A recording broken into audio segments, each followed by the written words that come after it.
नमस्कार विद्यार्थी मित्रांनो, इन्फिनिटी अकॅडमी मध्ये सर्वांचे स्वागत आहे। मित्रांनो, आज आपण TCS IBPS पॅटर्न नुसार PYQ बघणार आहोत। तर इडियम्स अँड फ्रेजेस या टॉपिक वर विचारलेले जे PYQ आहेत त्याचा आज आपण एनालिसिस करणार आहोत। चला तर मग सुरुवात करूया आजच्या या सेशनला। पहिला प्रश्न काय आहे बघा, select the most appropriate meaning of the given idiom. Okay, आपल्याला इडियम दिलेली आहे आणि तिचं योग्य मीनिंग काय असेल ते शोधायचं आहे। बघा काय, to add insult to jury याचा अर्थ काय होतो, ह्या इडियमचा अर्थ काय होतो ते आपल्याला शोधायचं आहे। ऑप्शन्स बघा काय काय आहेत, to make fun of someone, to work hard on making of, to make something worse or to wound physically. Okay, so to add insult to injury याचा अर्थ काय होतो बघा मित्रांनो, तर टू मेक समथिंग वर्स म्हणजे काय, काहीतरी वाईट करणे असा अर्थ होत असतो। टू मेक समथिंग वर्स कसला, टू ॲड इन्सल्ट टू ज्युरीचा। ओके, नेक्स्ट क्वेश्चन बघूया।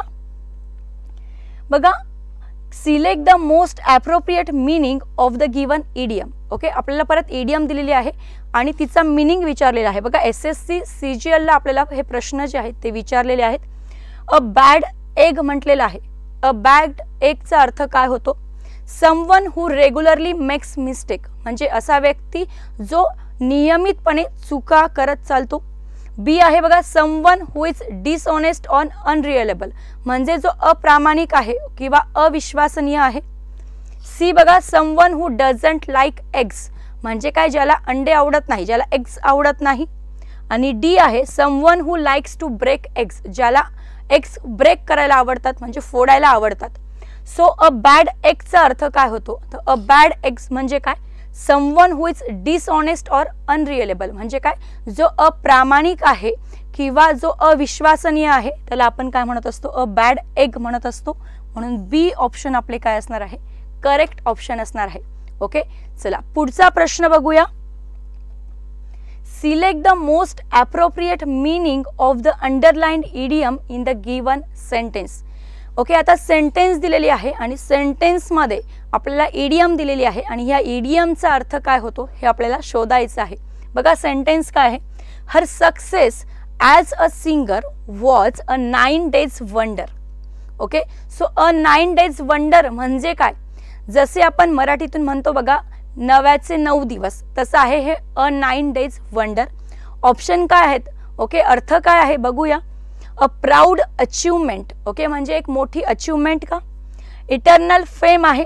सी ऑप्शन आहे बघा, अन इम्पॉसिबल फिट आणि अ short lived sensation. Okay, so a 9 days wonder जे आहे त्याचा मीनिंग काय होतो, तर अ शॉर्ट लिव्ड सेन्सेशन म्हणजे जे सक्सेस आहे ते थोड्या कालावधीसाठी असणे।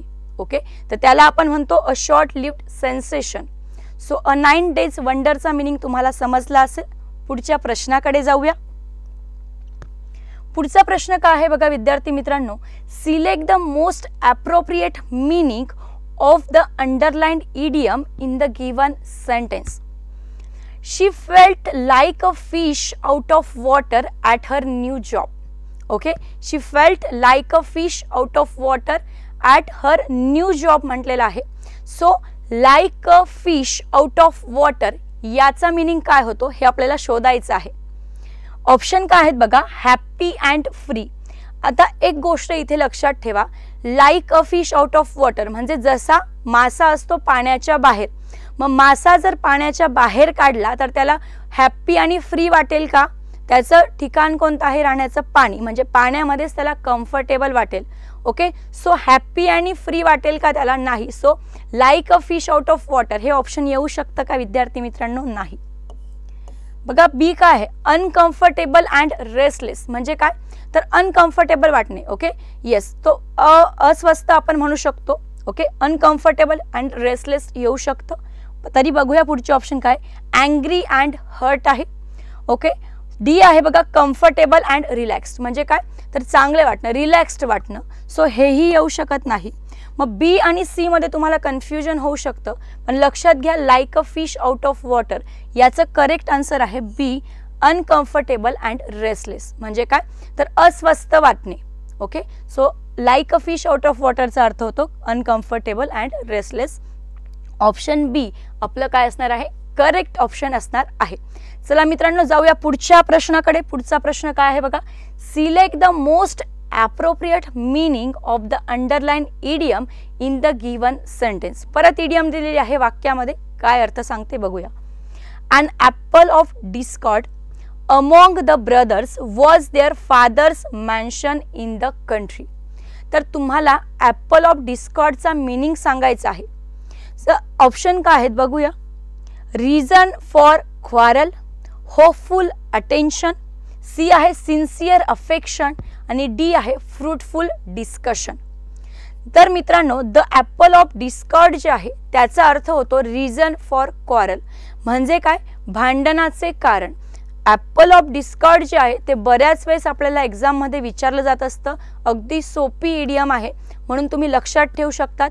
ॲपल ऑफ डिस्कॉर्ड म्हणजे काय, तर रिझन ऑफ क्वारल किंवा रिझन ऑफ ओके किंवा कॉज ऑफ क्वारल तुम्ही म्हणू शकतात. सो लक्षात ठेवू शकतात ॲपल ऑफ डिस्कॉर्ड महत्त्वाचा आहे, बऱ्याच वेळेस आपल्याला ही एक्झाम मध्ये विचारलेलं आहे. पुढचा प्रश्न बघा, select the most appropriate meaning of the underline idiom in the given sentence.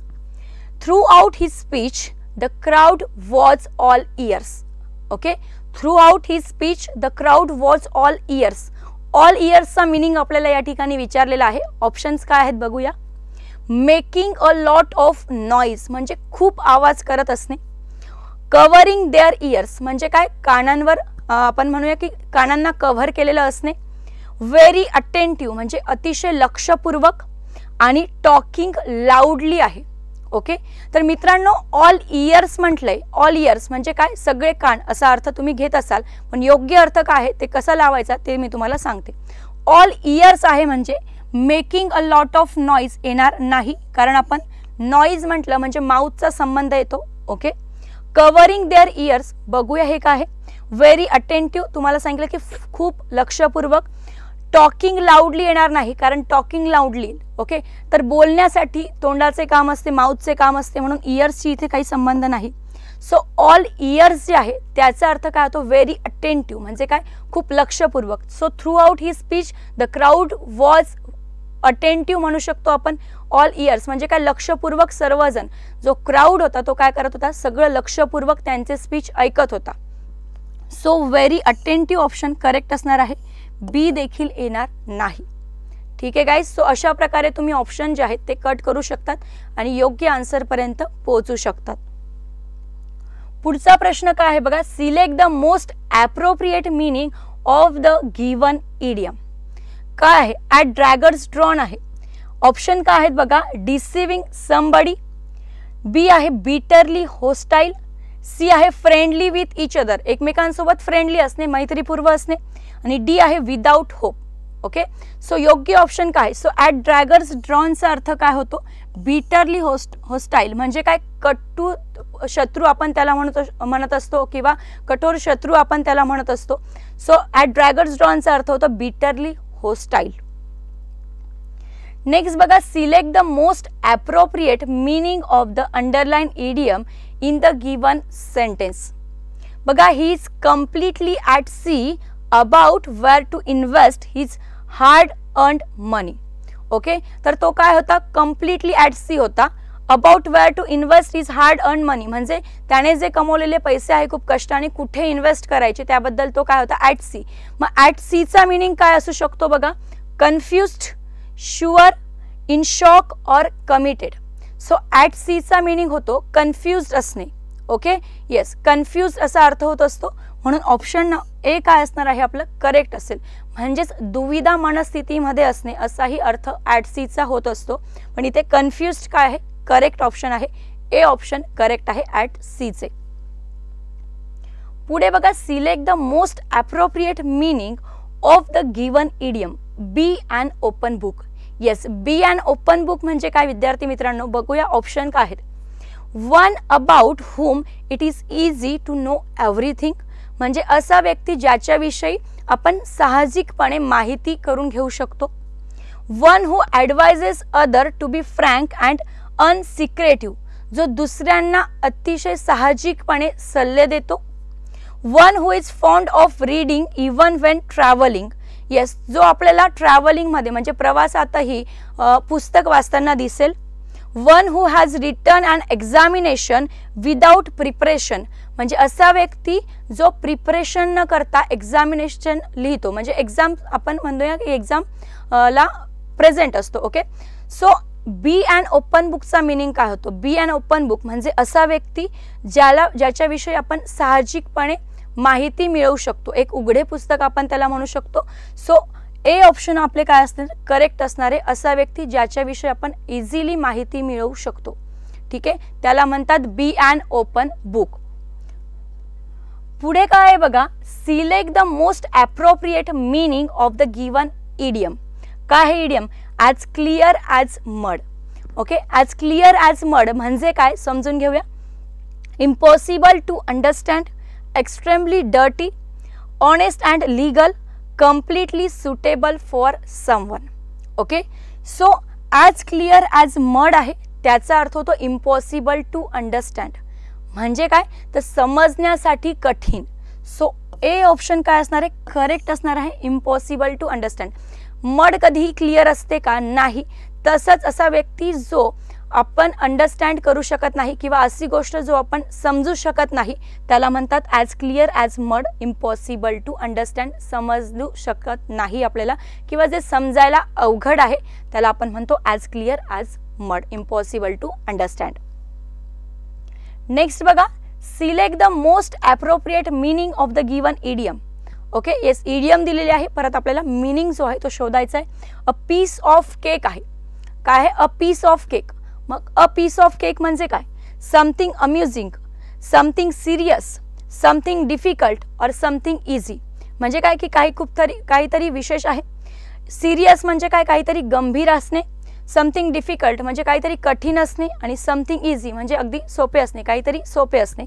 So a piece of केकचा अर्थ काय होतो की समथिंग इझी असा होतो. ओके, काहीतरी सोपे असा अर्थ होत असतो, समथिंग इझी, काही सोपे. पुढे बघा, in the following question out of the given 4 alternative select the alternative which best expresses the meaning of the idiom phrases. एवढं जे सारं मोठं म्हटलंय यात एवढंच सांगितलंय की अ बोन ऑफ कंटेन्शन जे आहे त्याचा एक्झॅक्ट मीनिंग काय होतो. बघा विद्यार्थी मित्रांनो, ज्यावेळेस आपल्याला थोडा लेंदी प्रश्न दिलेला असतो तर समजून घ्यायचा प्रश्न जरी थोडा लेंदी असेल तरी त्याचं उत्तर शोधणं तेवढंच काय असतं? इझी असतं, कारण बऱ्याच वेळेस आपल्याला वेळखाऊ प्रश्न देखील दिलेले असतात. सो बघा, अ बोन ऑफ कंटेन्शन आहे. ज्याप्रमाणे द ॲपल ऑफ डिस्कॉर्ड आपण वापरतो त्याचप्रमाणे आपण अ बोन ऑफ कंटेन्शन देखील वापरत असतो. सो लक्षात घ्या, स्ट्रॉंग अँड हेल्दी बोन्स हा अर्थ होईल का अ बोन ऑफ कंटेन्शनचा. टफ मॅन आहे, बी ऑप्शन. सी बघा, कॉज ऑफ डिस्प्यूट आहे आणि पीसफुल थिंग्स आहे. So a bone of contention म्हणजे काय तर कॉज ऑफ डिस्प्यूट होतो. ओके, कॉज ऑफ क्वारल होतो किंवा रिझन फॉर क्वारल होतो, म्हणजे भांडणाचे कारण असा अर्थ होत असतो. सो हे बाकीचे जे ऑप्शन जे आहेत ते कसे आहेत? इनकरेक्ट. करेक्ट ऑप्शन आपला असणार आहे सी, कॉज ऑफ डिस्प्यूट म्हणजे भांडणाचे कारण, अ बोन ऑफ कंटेन्शन. पुढचा प्रश्न बघा, in the following question out of the 4 given options select the alternative which means the idiom and phrases. Okay, प्रश्न कधी विचारलेला आहे हे तुम्हाला खाली दिसतच असेल. सगळे आपण SSCचे प्रश्न जे आहेत ते घेतलेले आहेत, सगळे SSCच्या इडियम्स फ्रेजेस घेतलेले आहे, जेणेकरून यानंतरच्या ज्याही एक्झाम होणार आहे त्याची काठिण्य पातळी तुम्हाला समजेल. अ चाइल्ड्स प्ले म्हटलेला आहे. अ चाइल्ड्स प्ले काय काय अर्थ होतो बघा. व्हेरी इनोसंट आहे का? व्हेरी अनॉइंग आहे का? Something that is very easy और व्हेरी इरिटेटिंग. व्हेरी इनोसंट म्हणजे काय? आपण म्हणूया की खूपच इनोसंट आहे. ओके, व्हेरी अनॉइंग म्हणजे त्रासदायक आहे खूप. Something that is very easy म्हणजे असे काहीतरी जे सोपे आहे आणि समथिंग इरिटेटिंग म्हणजे काहीतरी इरिटेट करणारे आहे. सो अ चाइल्ड्स प्ले कसं लक्षात ठेवायचं बघा की तुम्ही म्हणतात ए बच्चों का खेल है. ए बच्चों का खेल है म्हणजे काय की ते काहीतरी खूप इझी आहे. सो करेक्ट ऑप्शन काय असणार आहे? Something that is very easy. Okay, a child's play म्हणजे काय? Something that is very easy, असे काहीतरी जे खूप सोपे आहे. सो मित्रांनो, आपली एक नवीन बॅच स्टार्ट होत आहे. WCD, WRD, BMC, ZP, PWD, JEE. Okay, so मित्रांनो 14 फेब्रुवारी 2023 पासून ही बॅच आपली सुरू होत आहे आणि ही बॅच जी आहे ती ऑनलाईन प्लस ऑफलाईन असणार आहे. ओके, सो मित्रांनो आज आपण इडियम्स आणि फ्रेजेस TCS IBPS नुसार PYQचं ॲनालिसिस केलेलं आहे. सो तुम्हाला व्हिडिओ कसा वाटला नक्कीच कळवा. पुन्हा भेटू असंच एका नवीन सेशनमध्ये नवीन टॉपिकसह. Have a nice day.